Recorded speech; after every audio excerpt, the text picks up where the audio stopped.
CUET UG का online application, ठीक है। तो आपको कुछ नहीं करना है, अपने आपको लैपटॉप में क्रोम ओपन करना है, यहाँ पे लिखना है CUET UG 2026। आपको ये एंटर करके ये खोलना है, ठीक है। आप देखिए ये आ रहा है, सीधे आ रहा है, ये पेज आपको ओपन कर लेना है, ठीक है। ये पेज ओपन करते ही आपको यहाँ क्लिक करना है, ठीक है। ये पेज ओपन करते ही देखिए आपको ऐसा आपको आ रहा है। तो आएंगे तो देखिए ये प्रोस्पेक्टस से आपको पढ़ लेना है। आपको अपने एग्जाम सेंटर का कोड और सब्जेक्ट कोड इसमें से ढूंढना है। उसके बाद यहाँ पे न्यू रजिस्ट्रेशन पे आना है, ठीक है। न्यू रजिस्ट्रेशन पे आप क्लिक करेंगे। उसके बाद न्यू रजिस्ट्रेशन में क्लिक करने के बाद आपको, चलिए मैं आगे आपको दिखा रहा हूँ, ठीक है। मैं यहाँ क्लिक कर दे रहा हूँ, तो मैं आपको दिखा रहा हूँ। क्लिक करने के बाद ऐसा पेज ओपन हुआ, देखिए registration, application form and payment fees, ठीक है। तो आपको थोड़ा सा नीचे मैं चलता हूँ, पेमेंट फीस के बारे में थोड़ा बता दिया जाए।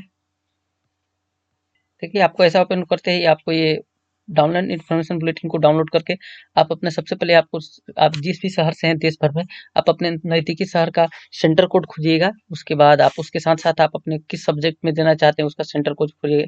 सेंटर कोड आप अपने अपने कॉपी पे लिख लीजिए, ठीक है। उसके बाद आप आते ही थोड़ा नीचे आएंगे तो देखिए आप यहाँ बताया जा रहा है। देखिए अगर आप जनरल कैटेगरी के हैं तो आपको 1000 रुपये चालान देना पड़ेगा, और एक्स्ट्रा सब्जेक्ट के लिए 400 रुपया। ये सब सारी चीज़ें आप देख लीजिए अपने हिसाब से। आप अदर कंट्री हैं तो उसके बाद आपको कुछ नहीं करना है। अब मैं सीधे फॉर्म को दिखा रहा हूँ, आप थोड़ा नीचे जाइए।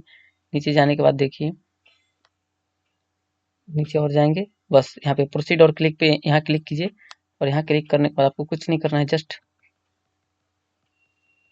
देखिए यहाँ अपना कैंडिडेट नाम लिखना है। उसके बाद यहाँ फादर नेम लिखना है। उसके बाद यहाँ मदर नेम लिखना है। उसके बाद अपना डेट ऑफ बर्थ को यहाँ लिखना है। उसके बाद जेंडर को कंफर्म करिए, ठीक है। फिर सेम डिटेल को हमको यहीं कंफर्म करना है, ठीक है। यहाँ पे अपना जो भी यहाँ जो सारे अपने डिटेल भरा है वो सारे डिटेल को कंफर्म कीजिए। देखिए यहाँ नाम लिखते वक्त आप बहुत सावधानी से भरिएगा। जो आपके डॉक्यूमेंट में है ना, आपके डॉक्यूमेंट में आप जैसा नाम है वैसा लिखिएगा, ठीक है। आपके फादर एंड मदर का, फादर का नाम आपके डॉक्यूमेंट में 12th के डॉक्यूमेंट में जैसे है, 10th के डॉक्यूमेंट में जैसे सेम टू सेम वैसे लिखना है। और मदर के नेम भी डॉक्यूमेंट में जैसा है वैसे लिखिए। आपके आईडी कार्ड का ध्यान मत दीजिएगा। आप अपने आपके जो डिग्री में जो सारी डिटेल लिखी है वही डिटेल यहाँ फिलअप कीजिएगा, ठीक है। उसके आप ये मत चेक कीजिएगा मेरे फादर कैसे लिखते हैं अपने डिटेल में। ये सब चीज़ें बेकार की चीज़ें मत भरिएगा। और उसके बाद आप सीधे आप थोड़ा सा नीचे आइए। देखिए उसके बाद से एड्रेस पूछ रहा है हमको। एड्रेस में आप देखिए यहाँ पे 2 एड्रेस है, परमानेंट एड्रेस, प्रेजेंट एड्रेस, एक इलेक्ट्रॉनिक और कम्युनिकेशन एड्रेस, ठीक है। अच्छा, देखिए यहाँ आप कुछ नहीं करना है। यहाँ पे आप अपना हाउस नंबर डाल दीजिए। यहाँ पे आप लोकेलिटी डाल दीजिए, जैसे कि आपके जो विलेज है या टाउन है। फिर यहाँ सेम वही लिख दीजिए, विलेज और टाउन। उसके बाद नेशन इंडिया होगा, स्टेट हरियाणा होगा। अगर आप बाहर के देश के तो इसको अपना, आप अमेरिका में है तो यूएसए लिखिए। आप जिस देश से अपना देश का नाम लिखिए। उसके बाद से आप हरियाणा, मान लीजिए आप स्टेट हरियाणा के हैं तो हरियाणा के, दिल्ली के हैं तो दिल्ली लिखिए, असम के हैं तो असम लिखिए, बिहार के हैं तो बिहार के लिखिए। उसके बाद से अपना डिस्ट्रिक्ट लिखिए, उसके बाद पिन कोड लिखिए, ठीक है। उसके बाद से और थोड़ा आप नीचे आएंगे, देखिए इसमें कुछ ज़्यादा नहीं भरना है। देखिए यहाँ इलेक्ट्रॉनिक्स डिटेल में अपना ईमेल डाल दीजिए, उसको कंफर्म कर लीजिए। यहाँ मोबाइल डाल दीजिए, यहाँ कंफर्म कर लीजिए, ठीक है।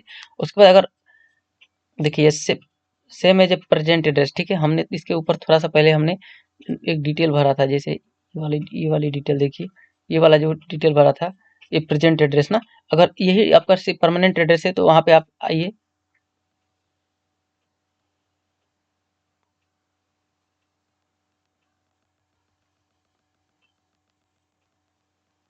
यहाँ पे आप क्लिक कर दीजिए, ठीक है। क्लिक करने के बाद आपको क्या करना है, देखिए आपको पासवर्ड सिलेक्ट करना है, ठीक है। आपको एक क्लिक करने के बाद आपको पासवर्ड कैसे बनाना है मैं बताता हूँ। जैसे आपका नाम मान लीजिए रोहन है तो आप रोहन लिखिए और अपना 2 डिजिट मोबाइल नंबर लगा दीजिए, या तो आप हेज लगा दीजिए या स्टार लगा दीजिए, ठीक है। ये पासवर्ड आपका बन गया। उसके बाद इसको आप लिख के रखिएगा पासवर्ड को। इसके बाद फिर ये सिक्योरिटी कोड को आप लिख लीजिए, ठीक है। उसके बाद से फिर ये आप कुछ सिलेक्ट कर लीजिए और फिर यहाँ आप अपना सिक्योरिटी आंसर में आप सिक्योरिटी क्वेश्चन को आप लिख लीजिए। उसका सिक्योरिटी आंसर में आप अपना नाम लिख दीजिए, ठीक है। और ये सारी डिटेल आप कॉपी में लिख के रखिएगा, क्योंकि जब आप एडमिट कार्ड डाउनलोड करेंगे तो ये सारी डिटेल आपको बहुत ही काम आएगी, ठीक है। उसके बाद यहाँ पे आपको कुछ नहीं करना है, यहाँ कैप्चा फिलअप करके यहाँ सबमिट कर देना है। सबमिट करने के बाद आपके पास तुरंत आपका एक एप्लीकेशन आईडी जनरेट होकर आएगा, ठीक है। देखिए जनरेट होकर उसके बाद से आप सबमिट ओटीपी बटन पे, ये देखिए आपका ऐसे डिटेल वगैरह आ गया है। तो आपको कुछ नहीं करना है, बस आप सीधे नीचे आएंगे, ठीक है। ये देखिए, ये सारे यहाँ ये बता रहा है कि जो मेरा my name, my father and guardian name, my mother name, date of birth, gender, my address, my mobile number and email ID. इस पे सब टिक करना है, ये करेक्ट है कि नहीं। अगर है तो आप सब पे टिक कर दिए, नहीं अगर कुछ गलत है तो आप एडिट कर लीजिए। उसके बाद आप आते ही देखिए यहाँ पे आई एग्री पे क्लिक करके सबमिट कीजिए ओटीपी वेरीफाई करने के लिए मोबाइल नंबर, ठीक है। ये वेरीफाई कीजिए, आपके मोबाइल में एक ओटीपी आएगा, ये वेरीफाई करते ही तुरंत देखिए ये हम लोग का रजिस्ट्रेशन प्रोसेस कंप्लीट हो गया, मोबाइल वेरिफिकेशन कंप्लीट हो गया। अब आपको एप्लीकेशन फॉर्म पेंडिंग है, ईमेल वेरिफिकेशन और पेमेंट फीस, तीन स्टेप बाकी है, ठीक है। तो अभी हम एप्लीकेशन फॉर्म पे लेके चल रहे हैं, ठीक है। सेकंड स्टेप आपका ये देखिए कंप्लीट एप्लीकेशन, यहाँ क्लिक कीजिए। यहाँ क्लिक करते ही आपको ऐसा पेज खुल के आ रहा है, ठीक है। तो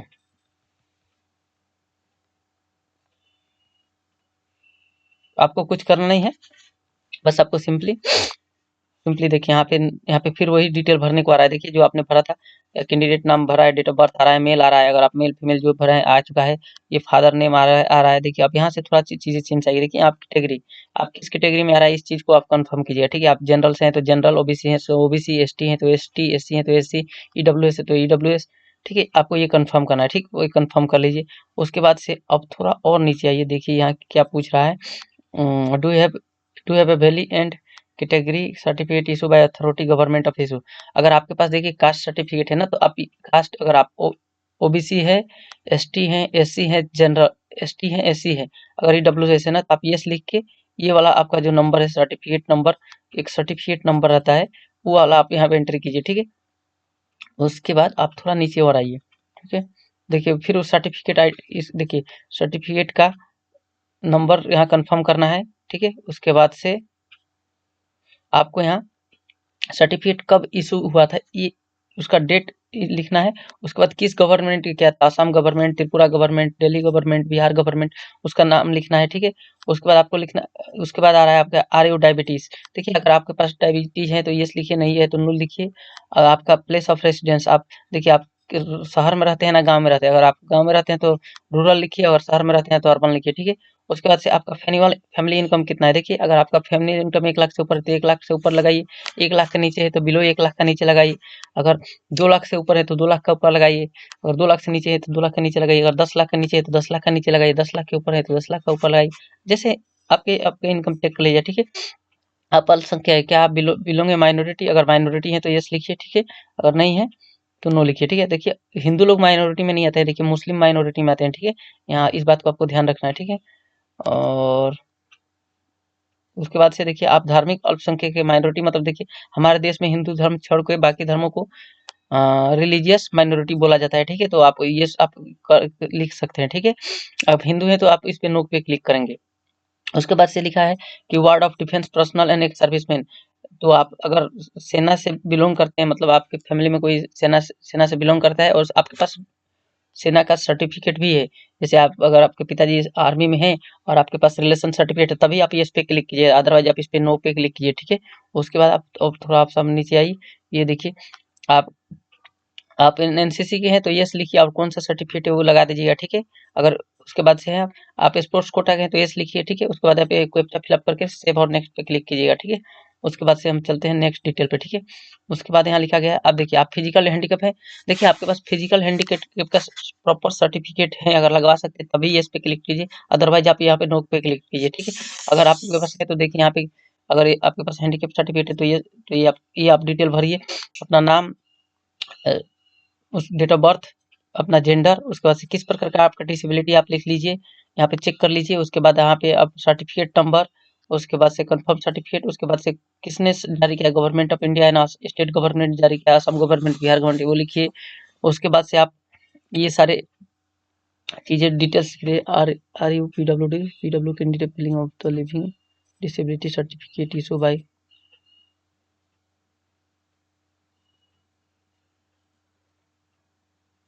ये देख लीजिए किस प्रकार का डिसेबिलिटी है, आप थोड़ा कंफर्म कर लीजिएगा, ठीक है।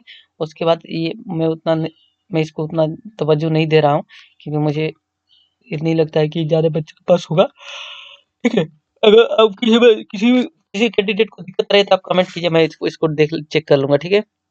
उसके बाद से उसके बाद आप देखिए विकलांगता के बारे में ही बताया जा रहा है, तो आपको कुछ नहीं करना है, ये कैप्चा फिल, अगर आप विकलांग है तो कैप्चा फिलअप कर लीजिए, अगर नो है तो आप नो करेंगे तो ये सारा पेज स्किप हो जाएगा। उसके बाद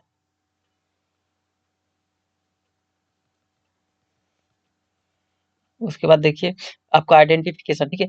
आपके पास पहचान चुने, आपके पास आधार कार्ड है और जो सा डॉक्यूमेंट है आधार कार्ड, पैन कार्ड, वहाँ पे क्लिक कीजिए। उसके बाद क्लिक करने के बाद आप कुछ नहीं करना है, बस देखिए और आपके पास आधार कार्ड है इस पे क्लिक कीजिए, आपके पास पैन कार्ड है इस पे क्लिक कीजिए, ठीक है। अगर आपके आधार कार्ड, अगर रेशन कार्ड है तो ये रेशन कार्ड पे क्लिक कीजिए, एनी अदर डॉक्यूमेंट है तो इस पे क्लिक कीजिए, ठीक है। उसके बाद आपको सीधे नीचे आना है। नीचे आते ही देखिए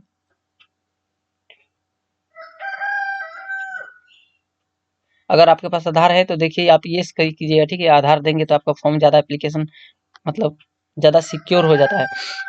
तो चुनने के बाद आपको कुछ नहीं करना है, आपको अपने एप्लीकेशन नंबर डालना है, अपना नेम, अपना नेम डालना है, उसके बाद से आधार संख्या डालना है और आधार को कंफर्म करके उसके बाद से यहाँ पे कैप्चा फिलअप करना है।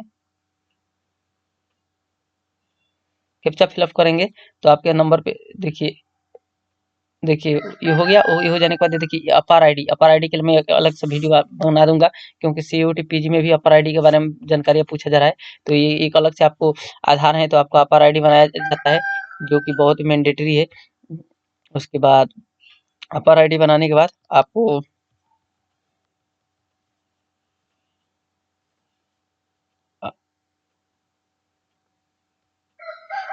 उसके बाद आपको कुछ नहीं करना है। देखिए आपको परीक्षा के लिए चयन करना, ठीक है। आप किस लैंग्वेज से सिलेक्ट करना चाहते हैं, आप इंग्लिश से, हिंदी से, आसामी से, बंगाली से, कन्नड़, आप जिस लैंग्वेज से इंटर किए हैं आप अपना लैंग्वेज सेलेक्ट कर लीजिए। और लैंग्वेज सेलेक्ट करने के बाद उसके बाद से आपको देना है, देखिए ये सारे लैंग्वेज है, प्लस लैंग्वेज के साथ साथ यहाँ सारे सब्जेक्ट आ रहे हैं। देखिए अगर आप किस सब्जेक्ट से ग्रेजुएशन करना चाहते हैं आप वो अपना सब्जेक्ट चूज कीजिएगा, ठीक है।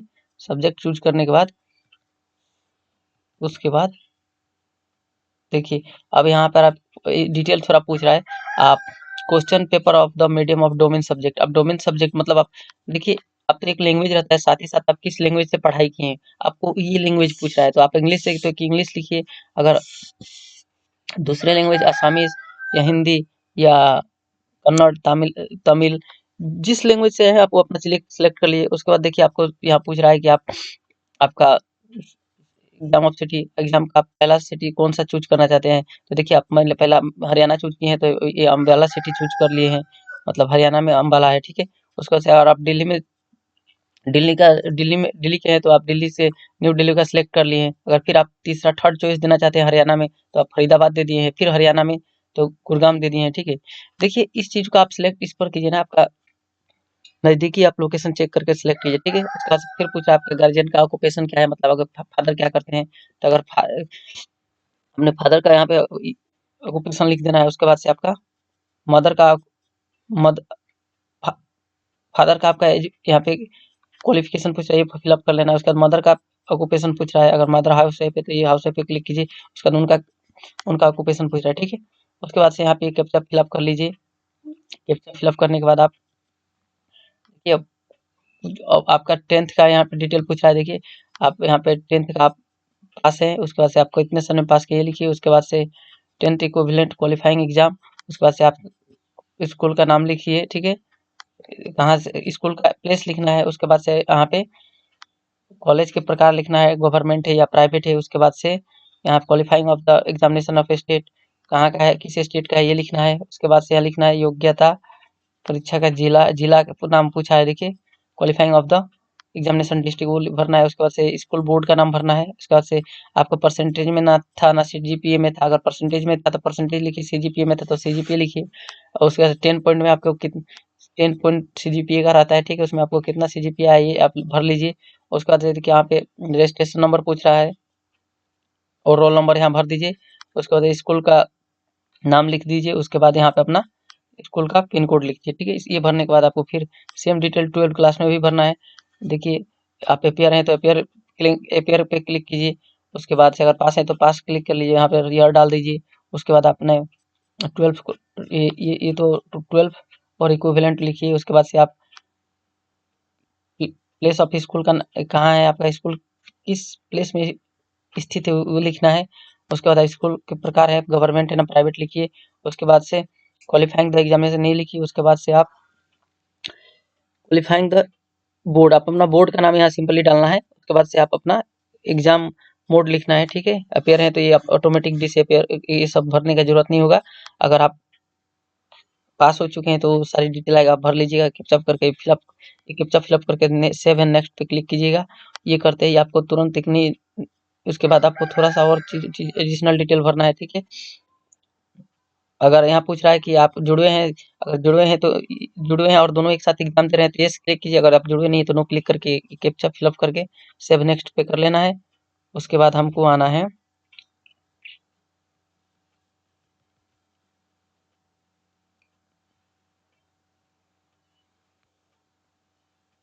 यहाँ आप अपना मोबाइल नंबर डालिए, उसके बाद से अपना ईमेल डालिए, उसके बाद से ये दोनों को कंफर्म कर लेना, ठीक है। इसका दोनों का आपका ओटीपी आएगा, ये दोनों का ओटीपी आप वेरीफाई कर लीजिए, मोबाइल नंबर और ईमेल वेरीफाई करके।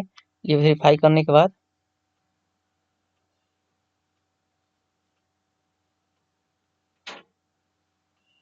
ठीक है, उसके बाद आपको देखिए यहाँ पे आपका लाइव फोटो कैप्चर किया जाएगा। ये कैप्चर करने के बाद आप चेक कर लीजिए, फोटो सही है तो आप यहाँ अपलोड कर दीजिए, ठीक है। अपलोड करने के बाद आपको फोटो अपलोड हो चुका है। अब उसके बाद आपको अपना देखिए ये फोटो अपलोड हो चुका है,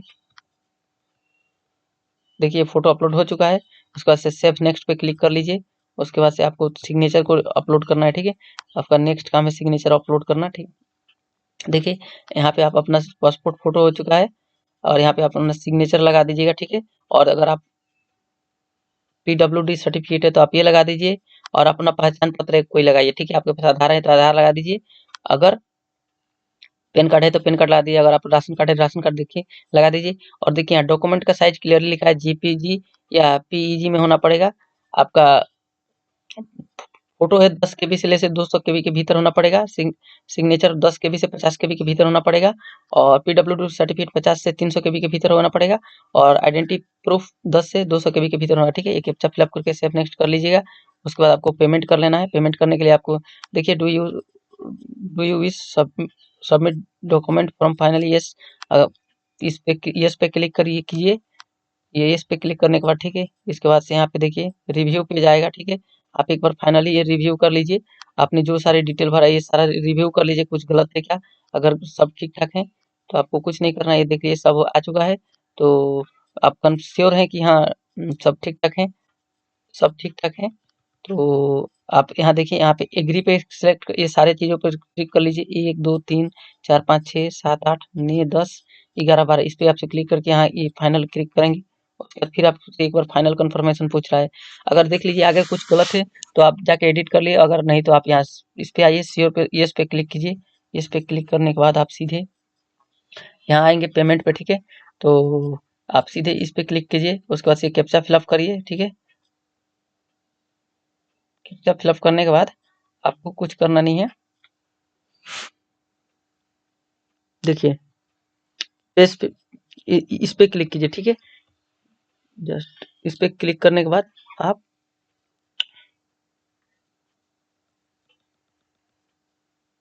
देखिए ऑनलाइन पेमेंट कीजिए, ओके क्लिक कीजिए। उसके बाद से आप कुछ नहीं करना है। आपके पास अगर कौन सा पेमेंट पे आप देखिए, सबसे मुझे लगता है ना आप ये वाला पेमेंट पे क्लिक कीजिए, इस पे, इस पे उसको कुछ नहीं करना। आप ये क्लिक करते ही आप अपना QR कोड स्कैन कर कीजिए गूगल पे से और तुरंत अपना पेमेंट कर लीजिएगा, ठीक है। और पेमेंट करते देखिए ये देखिए ये आ रहा है ना, देखिए आप ये फोन पे आ रहा है या गूगल पे आ रहा है, यहाँ से आराम लीजिए इजिली आप गूगल पे लेके जाइए, अपना नंबर डालिए या QR कोड स्कैन करके अपना पेमेंट करिए और पेमेंट करने वास्ते कन्फर्मेशन पेज आप प्रिंट आउट कर लीजिए, ठीक है। अब ये हो गया CUET का फाइनली पेज। जैसे एक पेज खुल के आएगा इसको आप प्रिंट कर लीजिए और प्रिंट करने के बाद आपका CUET का फाइनल कन्फर्मेशन हो जाएगा, ठीक है। तो इसको आप सेव करके रख लीजिए। वीडियो देखने के लिए बहुत बहुत धन्यवाद और मेरा चैनल को सब्सक्राइब कर लीजिए और अपने दोस्त तक भेज दीजिए वीडियो, काम लायक है तो।